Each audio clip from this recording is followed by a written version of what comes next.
Se pulang dari sini anterin ke mall yuk. Saya mau beli boneka Barbie buat anak Sweetie Kid yang hari Minggu ulang tahun. Hah? Boneka Barbie sekarang makin populer loh, Se. Lo sudah nonton belum filmnya? Belum sempet. Lagian apa sih istimewanya film itu? Ini katanya gegara film Barbie itu cat warna pink abis di mana-mana. Semua anak perempuan pada pengen ngecat kamarnya jadi warna pink ya, Se ya? Itu terinspirasi dari rumah Barbie di filmnya. Kayak gimana sih, Se? Rumah Barbie itu? Oh, belum lihat. Nih, kayak gini, Se. Tuh. Welcome to Barbie's Dream House. Come on in.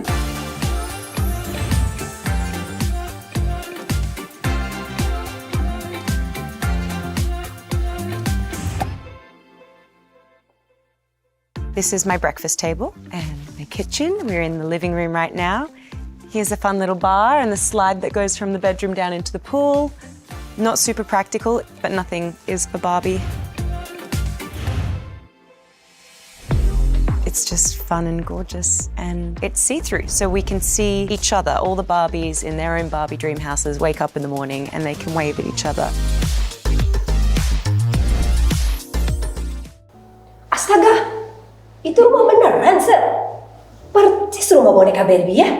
Iya, Se, lucu kan? Walaupun ini cuma settingan di film, nggak ada yang tinggal di rumah itu, Se. Tapi saya jadi nggak ngerti kenapa banyak anak perempuan pengen ngecat kamarnya berwarna pink. Wah, halo Sese. Lagi diskusi soal Barbie ya. Wah, saya juga kagum nih dengan mata produsen Barbie ini ya. Bisa menciptakan tren untuk anak-anak perempuan di seluruh dunia dengan hanya menciptakan boneka Barbie ini.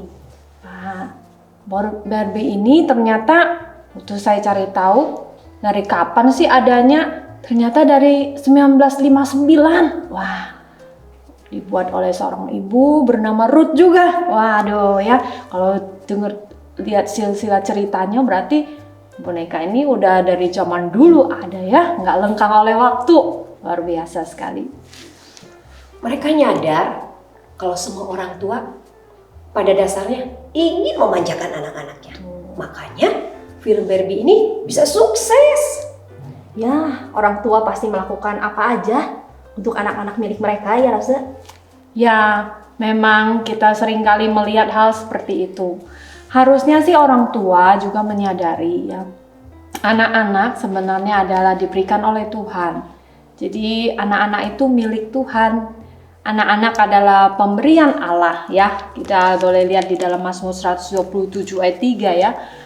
Anak-anak adalah pemberian Allah dan semua mereka itu adalah anugerah ya. Mazmur 127 ayat 3 ini menjelaskan bahwa karena itu orang-orang tua harus menyadari ya. Dan kita tema diskusi pada hari ini adalah bahwa Tuhan yang memberikan anak-anak kepada Adam dan Hawa. Ya, khususnya di dalam Kejadian pasal 4 sampai 5 itu menceritakan bagaimana keluarga pertama yang Allah ciptakan, kemudian Allah anugerahkan anak-anak ya.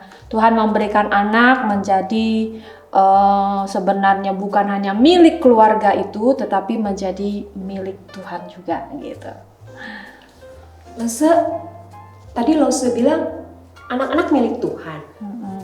Ya. Termasuk anak-anak yang jahat seperti Kain dan Lamek itu milik Tuhan, Lose. Iya ya, saya juga heran ya Bu ya, Rose. Kan Adam dan Hawa itu punya beberapa anak. Tapi ada yang baik seperti Habel dan Set. Ada yang jahatnya bukan main, seperti Kain. Gimana tuh Rose? Padahal ayah dan ibunya kan sama. Ya, memang di Alkitab memberitahukan kepada kita realitanya seperti itu ya. Semua ciptaan Tuhan. Tapi kita tahu bersama bahwa Tuhan pada awalnya menciptakan semuanya baik. Hanya pada saat Adam dan Hawa jatuh dalam dosa, maka dosa itu mulai lahir juga ke dalam keturunan dari Adam dan Hawa itu. Begitu loh, Sus. Lose, Ya. saya perhatikan keturunan Kain itu luar biasa jahatnya. Sedangkan keturunan Set kayaknya baik-baik aja. Contohnya Nuh, kan baik. Apakah memang Tuhan pisahkan anak-anak yang baik dan yang jahat? Ya, enggak juga sih. Bukan Tuhan itu kayak ciptain ada jahat, ada tidak baik gitu ya. Nah, memang upah dosa dari Adam dan Hawa telah melakukan dosa. Jadi dari orang tua yang baik pun bisa lahir anak-anak yang memilih untuk hidup dalam dosa, ya, karena ada bibit-bibit dosa itu. Dan juga dari orang tua yang tidak baik, ya, apakah pasti anak-anaknya lahir juga tidak baik? Belum tentu juga, ya. Bisa aja orang tua yang baik dengan memberikan parenting yang baik, anaknya baik. Tapi ada kalanya ketika orang tua sudah baik, memberikan parenting yang baik, keluarganya harmonis baik, tapi ketika anak-anaknya telah menginjak remaja dewasa, jatuh dalam dosa oleh karena pergaulan, ya. Alkitab juga bilang ya, pergaulan yang buruk merusak kebiasaan yang baik. Ada banyak faktor di mana kita boleh melihat bahwa kemudian ada anak-anak yang sampai dewasa baik, ada anak-anak yang baik waktu kecil, remaja, kemudian dewasa menjadi orang yang sangat jahat, ya. Dari sisi inilah kita melihat kebenaran firman Tuhan. Seperti itu. Harusnya logikanya kalau parenting dari orang tua baik, ada jaminan bahwa anak menjadi baik, masa? Enggak juga ya. Pada zaman sekarang yang sangat pengaruh dari digitalisasi, media sosial, segala macam, orang tua sangat terbatas ya, sangat terbatas. Tetapi firman Tuhan sekali lagi menjadi pegangan kita ya. Kita diselamatkan oleh Tuhan Yesus berdasarkan kasih karunia. Hanya oleh anugerah Tuhan. Itu memang sulit dinalarkan oleh nalar kita, dimengerti pikiran kita. Keselamatan yang Tuhan berikan itu Tuhan anugerahkan, dan setiap orang yang merespon percaya kepada keselamatan dari Tuhan, ia memperolehnya. Sekalipun mungkin hidupnya tadinya adalah sangat buruk, tetapi dia ketika mau bertobat, merendahkan diri di hadapan Tuhan, keselamatan Tuhan juga menjadi dianugerahkan kepada orang itu. Seperti itu loh, Kalau gitu, kalau ngasih mainan Barbie ke anak-anak perempuan, termasuk parenting yang baik atau enggak ya? Langsung Mimi dari tadi udah rencana mau beli boneka Barbie ya. Memang sih saya dengar dari beberapa teman yang psikolog bilang tuh Barbie itu sangat merusak citra diri, Bu.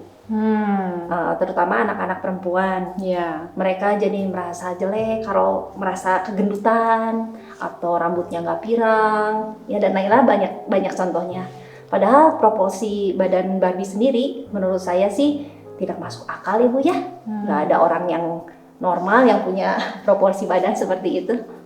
Ya, memang kita melihat di dunia hiburan secara khusus ataupun entertain ya, sangat menawarkan untuk anak-anak mulai menilai diri, melihat diri, mencontek ya, meniru ya apa yang ditawarkan oleh dunia ini, seperti boneka Barbie cantik ya. Boleh aja kita memberikan mainan, hanya sekedar mainan, tetapi perlulah kita memberikan edukasi. Lause di sekolah minggu, kita orang tua di rumah harus memberikan edukasi tentang self image yang benar ya. Kita berharga di mata Tuhan. Tuhan tuh tidak melihat rupa kita ya. Tuhan sayang kepada orang yang badannya mungkin agak gendut ya, atau yang kurus, yang rambutnya hitam ataupun pirang ya, hidung mancung ataupun ya tidak mancung lah begitu ya, ataupun dengan segala keberadaan seseorang yang Tuhan telah ciptakan. Semua berharga, semua disayang oleh Tuhan. Nah, seperti itu. Jadi penerapannya untuk minggu ini apa, Lase? Jangan terobsesi dengan Barbie. Ya. Kita belajar bahwa bersyukur, bahwa anugerah keselamatan Tuhan berikan tidak pandang orang, apakah dia orang yang tadinya baik ataupun tidak baik, ataupun keluarganya seperti apa latar belakangnya. Tuhan menganugerahkan keselamatan untuk semua orang, ya, anak-anak, remaja ataupun orang tua, ya. Tetapi Tuhan mau kita benar-benar percaya kepadanya. Meresponi percaya itu bukan hanya di mulut, tetapi dengan segenap hati kita. Kita yang tadinya orang berdosa akan mengalami di mana Tuhan mentransformasi, mengubah kita. Cara pandang kita akan berbeda setelah kita punya Tuhan Yesus. Kita tidak lagi terobsesi seperti tadi dikatakannya. Saya kalau tidak seperti Barbie, saya tidak cantik misalnya. Atau orang tuanya dandanin anaknya sedemikian rupa, harus seperti itu gitu ya, memuaskan dirinya. Enggak juga. Cara pandang terhadap diri anak, terhadap orang tua juga akan membuat kita melihat bahwa Tuhan sayang. Maka kita pun menyayangi diri kita, anak-anak, orang tua gitu ya, dengan kasih Tuhan. Jadi kita lebih bisa menerima diri, lebih bisa membuat sukacita ada di dalam hidup kita gitu ya. Jadi tidak lagi iri, pengen seperti dia, kalau saya nggak punya ini, atau saya nggak bisa seperti itu ya. Nah, mengajarkan kepada anak-anak tentang citra diri yang benar di hadapan Tuhan itu tidak mudah juga. Karena kita bersaing dengan dunia ini ya, yang memberi pengaruh-pengaruhnya. Namun kebenaran firman Tuhan ketika kita bawakan kepada anak-anak dan itu tertanam dan mereka terima, ada Kristus dan Roh Kudus dalam diri anak-anak dan orang tua, maka Tuhan akan menolong kita bisa bijaksana di dalam baik kita mau membeli mainan, baik kita mau memiliki sesuatu atau melihat kepada diri kita, kita akan bisa mampu dengan bijaksana seperti itu. Dan kita tidak akan lagi merasa kecewa kalaupun kita tidak seperti target yang kita inginkan gitu ya. Anak saya kok nggak seperti dia, nggak seperti itu gitu ya. Atau mungkin kita bisa melihat lagi kalau lebih spesifik lagi, ada orang-orang tua yang menuntut lebih dari kepada anak-anaknya gitu ya, untuk pintar lah, untuk apa seperti itu. Itu juga bagian daripada citra diri gitu ya. Bagaimana cara pandang orang tua terhadap anak, kemudian membangun anak-anak bisa menerima diri mereka, orang tua juga, anak-anak juga bisa menghargai orang tua mereka. Seperti itu, Lause. Wah, terima kasih banyak Lause Grace untuk pembahasan firman kali ini. Terima kasih banyak juga untuk Lause-Lause dan parents yang sudah menyaksikan podcast kali ini. Tuhan Yesus memberkati. Bye.